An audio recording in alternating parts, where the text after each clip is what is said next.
All right, English 1A. For a lot of us, it's one of those first big college courses. And yeah, it can seem a little intimidating. But what if I told you the syllabus wasn't just a boring list of rules, but was actually a roadmap to success? Today, we're going to crack this document open and give you the guide you need to absolutely ace this class. I mean, that's a huge question, right? But here's the thing. The answer isn't some big hidden secret. It's really about knowing the rules of the game, understanding what's expected of you, and using all the resources you have. And that is exactly what we are going to unpack today. So let's treat this as our field guide for the course. We're going to cover the main quest, the goal of English 1A.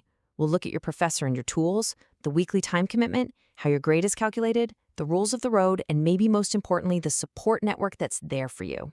So first up, what is the point of all this? I mean, what skills are you actually here to build? Let's dive in. Okay, so even though this is an online course, the syllabus cover has this picture of the campus.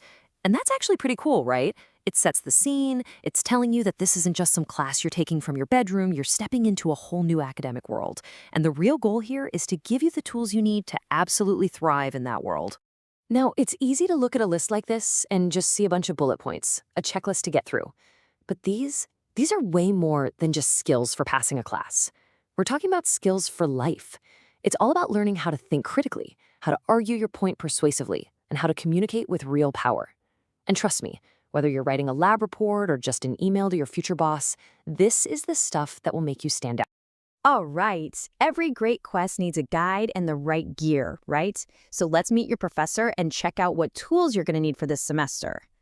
And here he is, your guide for this journey, Professor Pete Marcoux. Notice how his email is right there, front and center. He's not just some name on a syllabus. He's making it clear he's your go-to resource. He's there to help. So yeah, you should definitely take advantage of that. And as for your gear, it's pretty simple. You need one book, First Gen, a memoir, which sounds like a really interesting read, and you'll need access to something called Inquisitive. It's basically the smart software that's going to help you sharpen up your grammar skills. Okay, so what does this journey actually look like week to week?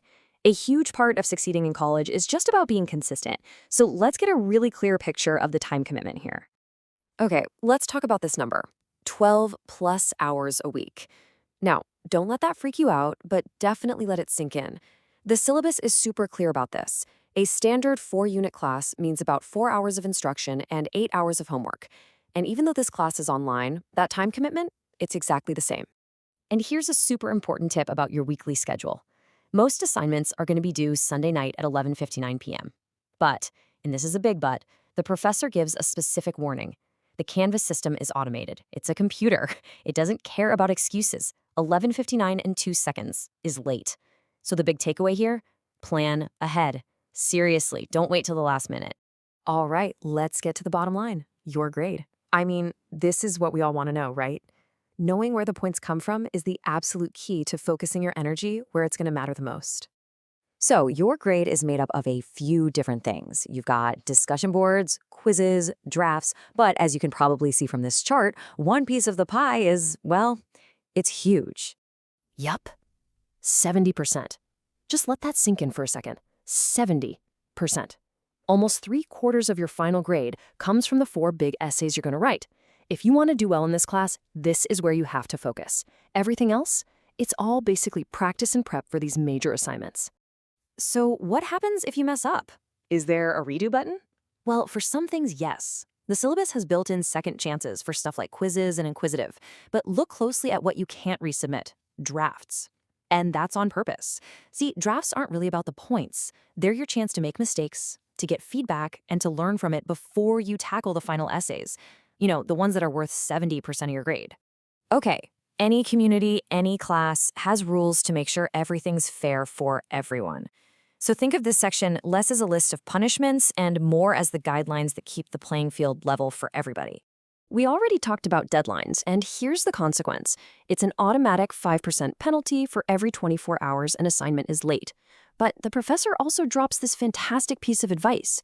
Successful students don't just meet deadlines. They usually finish their work way before the due date. They treat the deadline like a safety net, not a target to aim for. Next up, academic integrity.